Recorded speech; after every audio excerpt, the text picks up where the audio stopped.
Saya lihat semuanya menggunakan simbol-simbol yang mengedepankan bahwa kita harus fokus pada energi baru dan terbarukan, termasuk konversi mobil-mobil ataupun kendaraan listrik. Ya, kita tahu bahwa itu juga berkontribusi yang sangat signifikan. Dan terakhir, mari kita bangun semangat infrastruktur yang berkelanjutan. Tata ruang, pertama, harus menjadi panglima pembangunan. Kami saat ini sedang mengawal yang namanya One Spatial Planning Policy, kebijakan satu tata ruang, sebagai komplement dari kebijakan satu peta, One Map Policy. Tanah kita nggak semakin banyak, segitu-gitu saja, betul ya?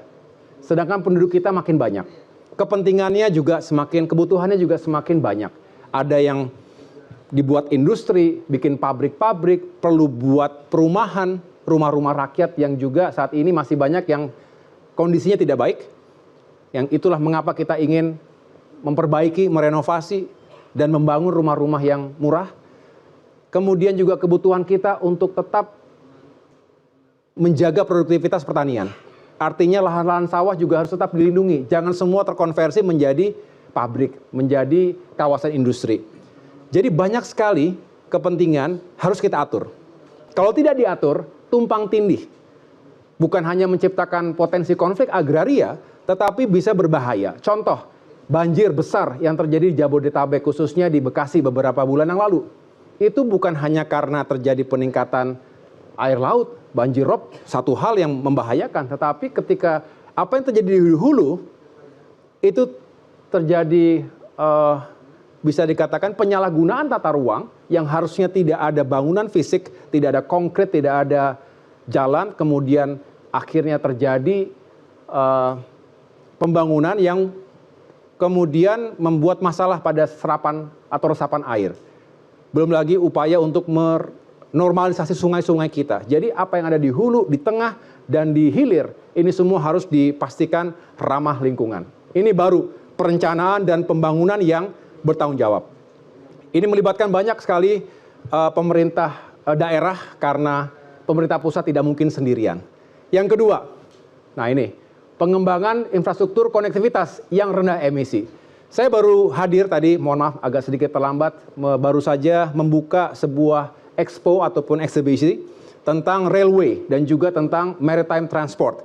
Jadi sama-sama kita berupaya untuk mencari solusi bagaimana menurunkan emisi karbon CO2 dalam ranah transportasi, baik darat, laut, udara, maupun kereta api. Semakin kita bisa menurunkan ketergantungan kita pada fossil fuel, kita akan semakin baik menurunkan emisi dan mencegah terjadinya polusi secara sekaligus. Kesehatan masyarakat juga harus diutamakan.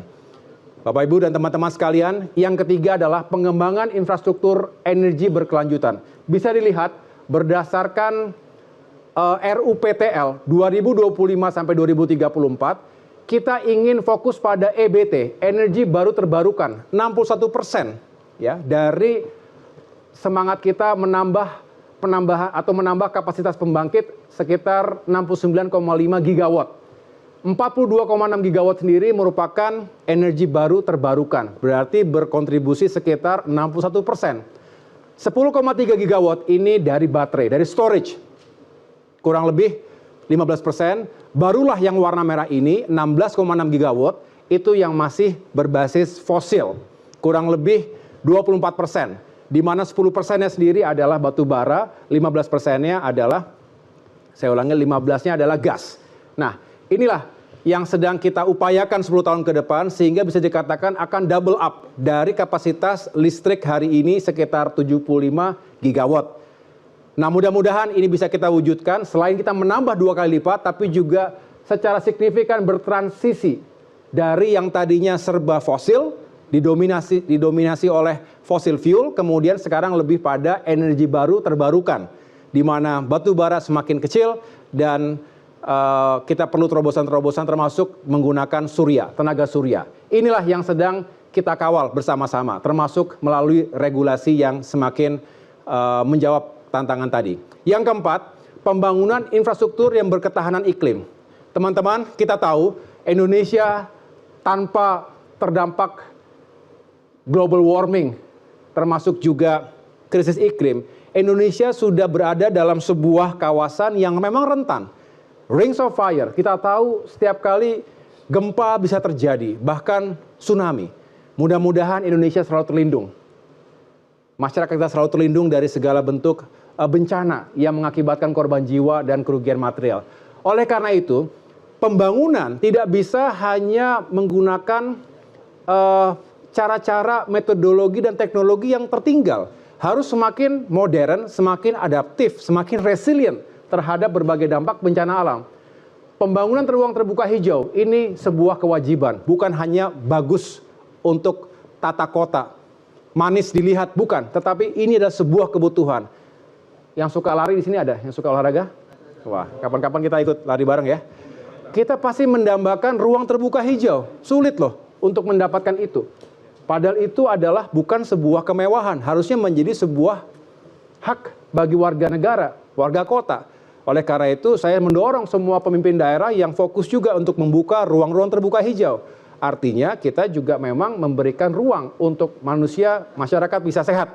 Sekaligus juga mengurangi dampak-dampak polusi yang berlebihan. Irigasi dan berbagai fasilitas ataupun infrastruktur dasar terkait dengan sumber daya air untuk air baku, untuk pengairan sawah, termasuk juga untuk mengendalikan banjir.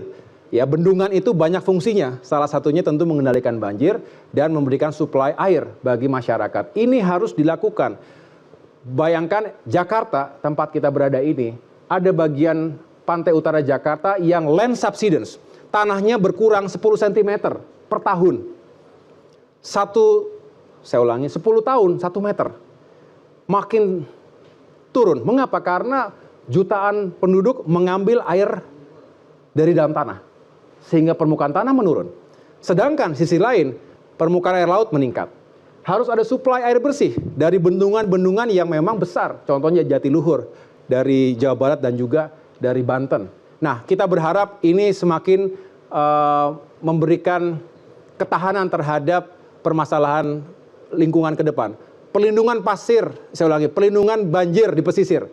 Ini kita ketahui bahwa Indonesia, terutama Pulau Jawa, utaranya itu baik dari Banten, Jakarta hingga Jawa Timur, ada sejumlah lokasi yang rentan banjir rob, termasuk Semarang, Demak. Nah, inilah mengapa beberapa saat yang lalu Bapak Presiden juga menugaskan kepada kita semua untuk benar-benar merancang sebuah pertahanan pantai, tanggul, bukan tanggul pantai saja tapi tanggul laut yang lebih bisa menjaga dan memproteksi masyarakat kita yang rentan tadi. Lalu infrastruktur pengelolaan sampah minim emisi. Sering kita mendengar waste to energy. Tetapi yang paling penting adalah bagaimana sampah yang sudah menggunung ini bisa kita kikis. Kalau tidak, contoh Jakarta sekali lagi setiap hari memproduksi 7.000 ton sampah. Kota-kota besar seperti Surabaya 1.000 ton lebih sampah per hari. Nah, metropolitan yang lain juga sama. Oleh karenanya harus dicari cara sekaligus teknologi yang terbaik untuk bisa mengikis sampah, bahkan dengan potensi mengubah sampah menjadi energi yang terbarukan. Ini semangatnya. Dan yang terakhir, penguatan jalan-jalan dan jembatan tadi di Palu, sekitar 3 minggu lalu saya dari Palu, itu melihat kondisi jalan yang sudah diperbaiki, termasuk juga jembatan yang hancur ketika terjadi tsunami dan likuifaksi tahun 2018 yang lalu. Nah, sekarang dibangun kembali tentu dengan menggunakan teknologi yang lebih punya daya tahan. Termasuk ada pemecah ombak jika ada gelombang besar yang kembali menerpa Palu. Mudah-mudahan tidak terjadi. Tapi langkah-langkah mitigasi jauh lebih baik, jauh lebih efektif, dan jauh lebih murah dibandingkan kita harus melakukan penanggulangan pasca bencana. Dan yang kelima, kita lakukan pengembangan wilayah dan kawasan permukiman yang berkelanjutan. Kembali, sanitasi sehat, udara bersih, dan bebas banjir. Saya rasa itu, teman-teman, yang dapat saya sampaikan, bahwa apa yang kita bicarakan hari ini semuanya sangat penting. Saya senang sekali kalau bisa terus membangun sinergi dan kolaborasi dengan semua kalangan.